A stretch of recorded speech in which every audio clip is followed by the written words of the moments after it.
I think, after all, few people have changed the world. Hitler was well, whether good or bad, that's not the point. but he didn't change it fundamentally. No, he changed the world superficially. Yeah. The revolution of the Bolsheviks, the communists, has changed, but they come to the same pattern again.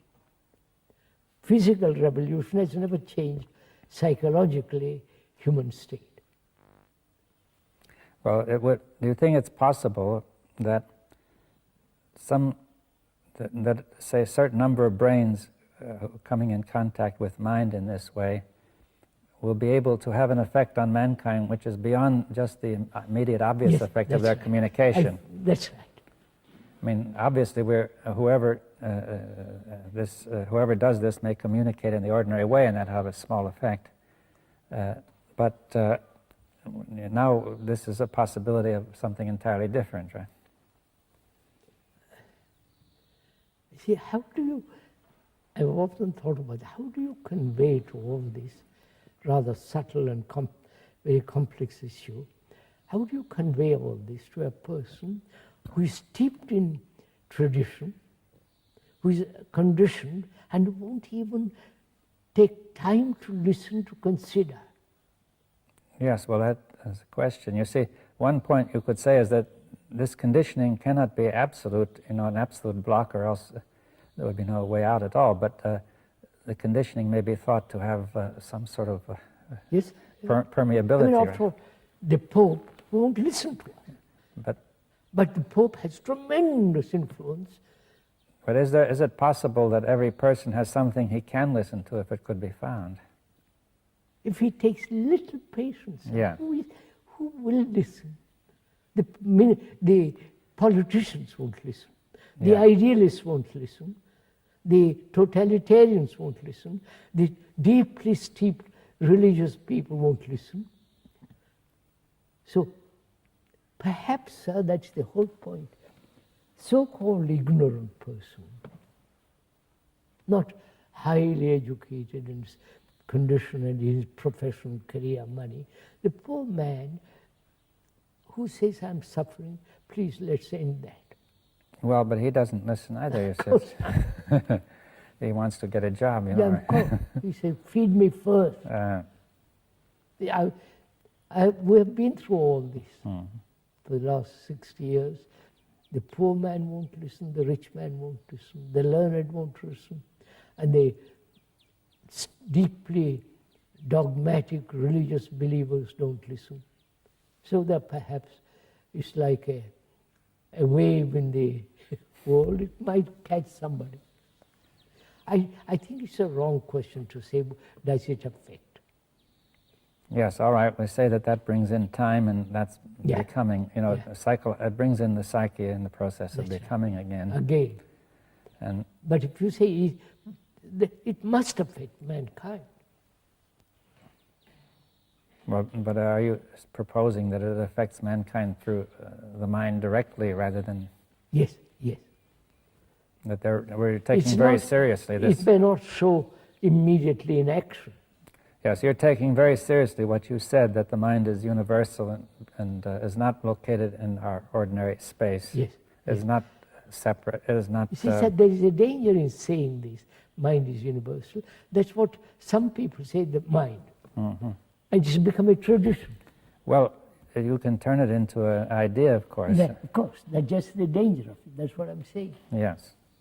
But what you're saying is that, well, really the question is, we have to come directly in contact with this to make it real, right? That's it. They can only come into contact with it when the self is not, to put it very, very simply. And therefore, when the self is not, there is beauty, there is silence, space, then that intelligence which is born of compassion operates through the brain. It's very simple. Yes. But would it be worth discussing, the self, the question of how, since the self is active, I know. Widely. But that's our long tradition of many, many, many centuries. Now, is there some aspect of meditation which is which can be helpful here when the self is acting. You see, suppose this person says, okay, I'm caught in the self, but I want to get out, but I want to know, what shall I do? You see that I won't use the words, what shall I do, but I mean, what do you say? That's very simple. Is the observer different from the observed? Well, suppose we say, yes, it appears to be different, then what? No, is that an idea or an actuality? No, wait, what do you mean? Actuality is when there is no division between the thinker and the thought. Yes, but suppose I say ordinarily one feels the observer is different from the observed. I say, we begin there. I will begin there, I'll show you, look at it. Are you different from your anger? From your envy? From your suffering? You're not. Yes, at first sight it appears that I am. You see that I might try to control it, right? And not Or you are justify that. it. Yes, how will I see that I'm that? You are your name. You are your form, body. You are all the reaction and actions. You are the belief, you are the fear, you are the suffering and pleasure. And all. You are all that. Yes, but the first experience is that I am here first, and that those are properties of me. They're my qualities, which I can either have or not have. I might be angry or not angry. I might have this belief or that belief. Contradictory. You're all that. But you see, it's not when you say I am that. Do you mean that I am that and cannot be otherwise? No.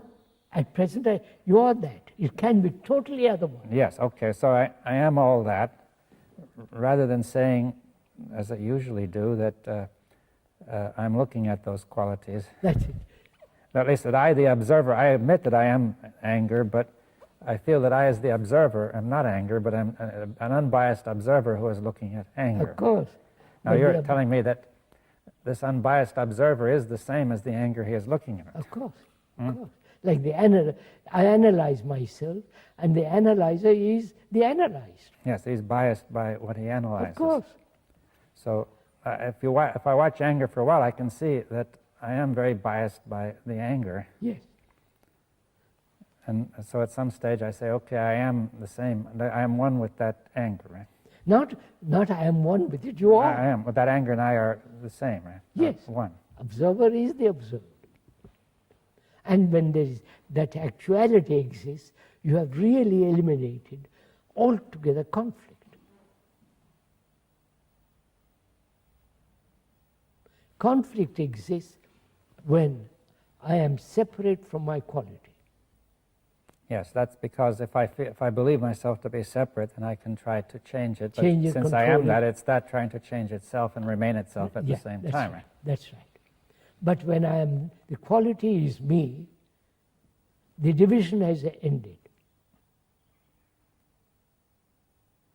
Right? Yes, well, when I see that the quality is me, then there's no point to No. the whole thing. No, right? no. Right. What happens before the quality is not me? Yes. Then in that there is conflict, either suppression, escape, and all the rest of it, which is a wastage of energy. When that quality is me, there is all that energy which has gone, which has been wasted, is there to look, to observe. But why does it make such a difference to have that quality being me? I'm showing you. Yes. Well, It makes a difference when there is no division between the quality and me. yes, but when there's no perception of a difference, That's right. then Put it the mind does not try to fight itself. Yes. Yes. If there's an illusion of a difference, the mind must be compelled to fight against itself. Yes. The brain. The brain fights against itself, right? That's right. And on the other hand, when there's no illusion of a difference, the brain just stops fighting, right? Fighting, and therefore you have the tremendous energy. Yes, the brain's natural energy is released. Yeah. And when there is, which means energy means attention. Yes.